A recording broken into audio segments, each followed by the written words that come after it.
Like for me, it's M&Ms. I can't have them in my house because if I eat one, the bag is gone. So I don't ever bring them in. I just know that that's something that I struggle with. Welcome to the Midweek Motivation Podcast, where we bring practical help for your faith and life. Here's today's episode. Hey, welcome to Midweek Motivation. We have a really practical couple of ideas for you if you are somebody who has ever struggled with temptation. And who hasn't? Yeah, exactly. So that's all of us, right? Yeah. And we were talking on Sunday at Westside's service about a dragon that most of us know, wrapping up this Dragons and Dandelions series. And I think maybe people, when they saw that title, might have thought I was going to be talking about just the devil. But really it was more the dragon of temptation. Right. Yeah. And so we want to give our audience some really practical stuff that goes, here's some tactics to help you overcome. Sure. If you don't know Stacy Romanaggi is here with me again. Welcome back, Stacy. Thank you. Yeah. And a counselor with Cascadia Health, has lots of experience helping people shift through their life circumstances and overcome stuff, right? Sure, yeah. sure. So we were talking about that, and you brought up this thing that I had not heard this term before, but you called it the pause and plan. The pause and plan response. Okay. So you're probably familiar with the whole mindfulness. Yeah. Well, I might know about it. I don't Okay. always do it. So, right? I know. Yeah. It takes practice, It right? does. So it's about being aware of what's going on inside your head. And so with the pause and plan, you may be facing a temptation. And rather than jumping right into immediate gratification, you just take a breath and you stop and you recognize, I'm being tempted. And then you just kind of sit in it and identify it as, it's a craving, it's an urge, but it's temporary. It's not, I don't need to go there. This is a temporary. So you're saying you go, okay, I am being tempted. So siren goes off. Yep. You somehow have the alertness that it is happening, but you don't immediately move into the behavior that it's tempting you to do. Right. And one thing that people have suggested is at that point, take some breaths. Because, when you see something that you want, you get excited and your heart rate increases and your blood pressure goes up. But it's all the candy in the grocery store checkout for the kids. I'll tell you, right? the M&Ms for me, forget it.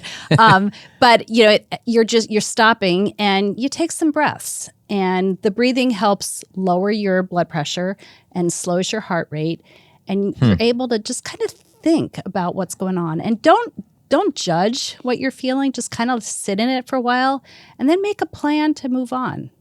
That's really good. What do you mean by don't judge what's happening? Don't get upset with yourself. Okay. There's this craving again, and I should be able to avoid it. And why am I still craving this, and why is it still triggering something in me? But just don't, just sit in it and recognize it and breathe your way out of it. I love what you just said. It almost makes me think of separating yourself from the temptation. That the temptation isn't a judgment on you, right? Because according to the scriptures, we all are tempted in the same ways. So I love that. And also, as you said that, I thought of that. I don't know if you've seen these videos of these dogs watching TV with dogs on TV. And the dogs get all excited, because they're thinking that this is real. Right. And I have just been so many times caught up in temptation thinking that, the promise of the temptation was real, when in fact, a lot of times I don't even know if it was real. A lot of those, we know that the enemy is a liar. That's what Jesus called Satan. Yeah. So he's gonna spin it, right, to make it seem like all this stuff's gonna happen.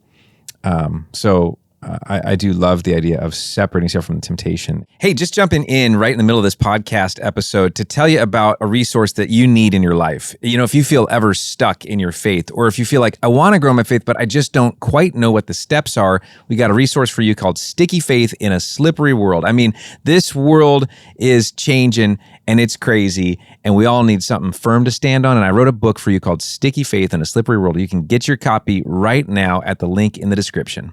This way, just stopping and recognizing it and giving yourself some time to process what's going on, it helps you say no to the immediate and delaying gratification. Or so you're going to have a better yes in the end. Okay. If that makes sense. Yeah. Saying no for a better yes. Yep. That's the plan part. So there's the pause part and the plan part. I was reading recently about a study done with smokers, and they had two groups of smokers, and one group was trained in this whole pause and plan, the mindfulness technique, and the other group wasn't. And at the end, they all came together and they were each given a packet of cigarettes. Okay. And, they were able to hold it for a while. And then the next step was to take off the cellophane and then smell it. I know, right? Right? I know. And, it went on for a little while. And I mean, it was. And I'm sure it was just grueling for these poor people. And at the end, they had to take a cigarette out and hold it and even put it in their mouth, but they didn't light it. And they were sent home, with probably this packet of cigarettes and just the instructions to not stop smoking, but write down the number of times that you smoke over the next, 2 weeks or whatever the time frame was. And they found that in the first 2 days, there was no reduction in the number of cigarettes that the people in this study were smoking. But over time, those that had been trained in this pause and plan response were able to use it, and that they had reduced their smoking by like 37%. Oh, wow. Just by employing this technique. That's interesting. And so they were writing down how many.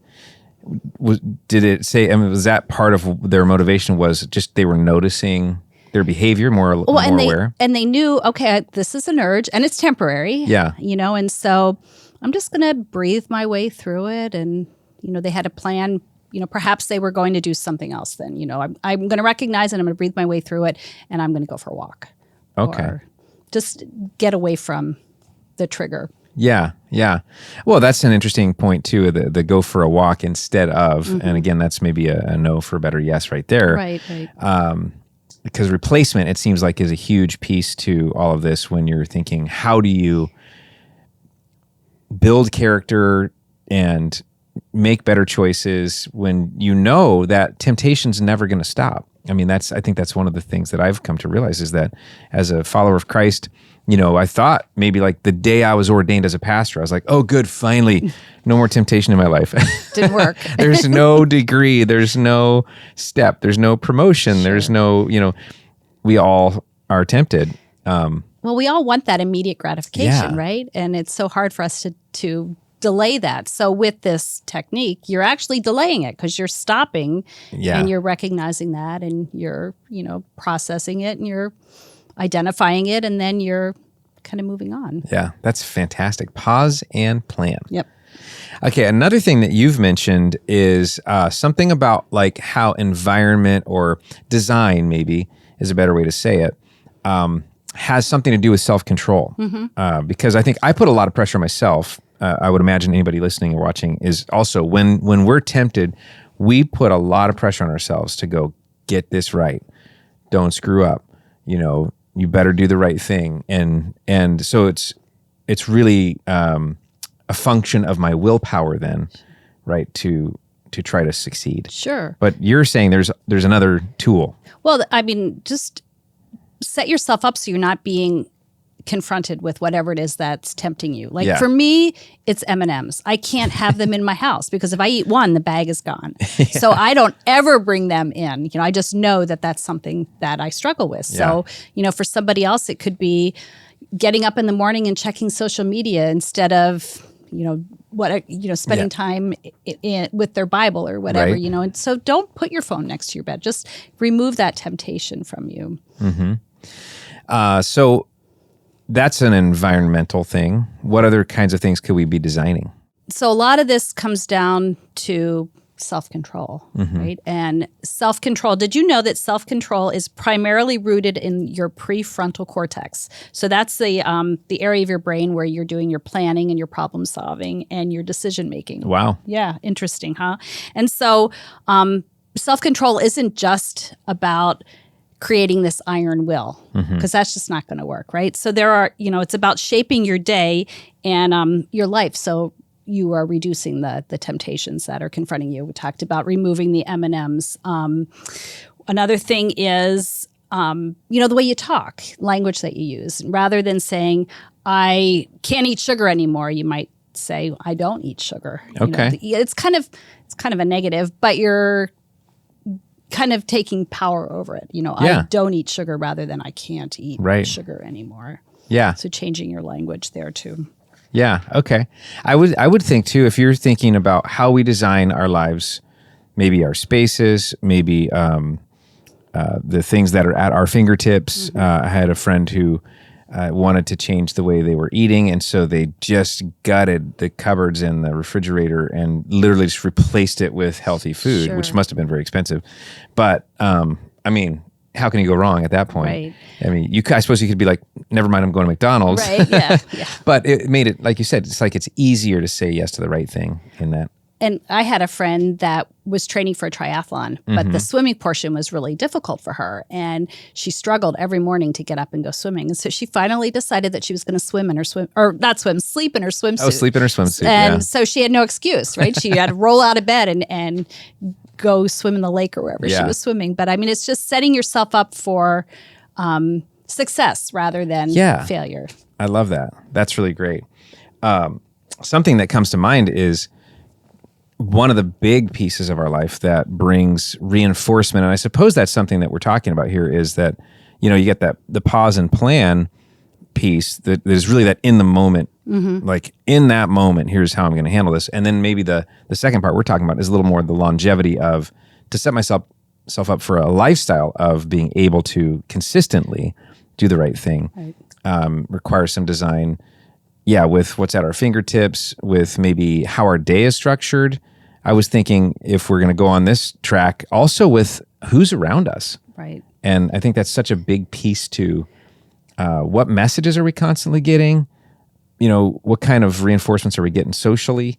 And in some ways, I think what are our targets? Because we tend to acclimate to the group that's around us. So if we've got a group around us that's like, you can do it, you can defeat this, that's very encouraging. Rather than, you can have just one M&M, it's not going to hurt you. Yeah, so maybe about getting yourself in a really supportive community.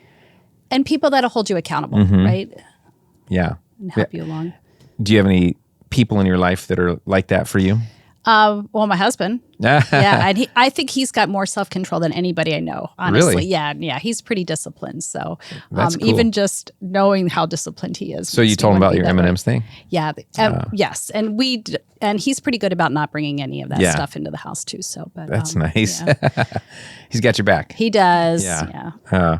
My wife gets mad at me sometimes. I know she likes chocolate. And so, I think of a gift I'm going to get her. I think of chocolate, and I always think the more the better. So, like if it's a special day, sometimes I'll go get her like 10 or 20 of her favorite ones. And she's like, I can't eat all these. You realize that. So, super helpful. When we think about making these changes, talk to us about how fast this kind of stuff should happen. Well, I mean, I think a lot of people are looking for a quick fix, and it's just not going to happen. I think they say that it takes like 45 days to develop a new habit. So it's going to take at least that to change your thinking and change the way you're responding to your triggers. So, the longer you can keep them away from you, 45 days out of your house, then you should be able to resist that temptation. How do you handle the inner judgment happening in the meantime? Because it's like, our expectation is, I should be able to beat this in one day. We have to be kind to yourself and have a little grace, and just know that it just takes time. And it's okay that it's going to take time, and just give yourself the patience that you need to be able to get through that. That's good. I heard somebody say once, focus on progress, not perfection. Progress, yes. Yeah, and I love that distinction, because a lot of times we're only going to be happy with ourselves if there's, if we're getting 100%. And then, celebrate those little wins. I didn't have any chocolate today. Yes. Or whatever it is, celebrate each time that you were able to, stop, pause, and identify that you're being faced with this temptation, and that you remember that a temptation is a temporary thing. You can move on from it, and then, celebrate that you did move on from it. Yeah. Pat yourself on the back. What ways have you found to remember to celebrate those things? Or is there a way you do it that you can remember or look back on or anything? For me, if I write write things down, or I keep a chart that helps sometimes. A chart? Yeah. Like, but you're a teacher at heart, right? Right, I know, right? On a calendar, every day, put a sticker, a smiley face. Today I didn't have, whatever, I resisted temptation, smiley face. And then you can actually see, your progress there too. That's a great idea. Very cool. So we all need to go buy ourselves smiley a calendar face stickers and some stickers. Mm-hmm. We're good to go. Yep. I love it. Thanks so much for sharing. I want to just throw one verse in there because I was thinking about it earlier. Sure. I love 1 John 4:4. It says, "Greater is he who is in you than he who is in the world." Mm-hmm. And you reminded me of those things when we were talking about this today, because God's power is at work in us. And though there is this gradual transformation that we're going through, so it is not an instantaneous thing. Right. If you look back a year or 2 years or 3 years and you've been practicing these things, you're going to see progress. Right. And that's going to be encouraging. Yeah. Thanks for sharing with us today. You're welcome. Hope it was encouraging for everybody watching and listening, and we hope to see you again soon. We hope you enjoyed this episode of Midweek Motivation. To make sure you don't miss any content in the future, please subscribe, share, and if you enjoyed this, give us a like, and consider popping by a Westside service some weekend. You can find out more at westsidecommunitychurch.com.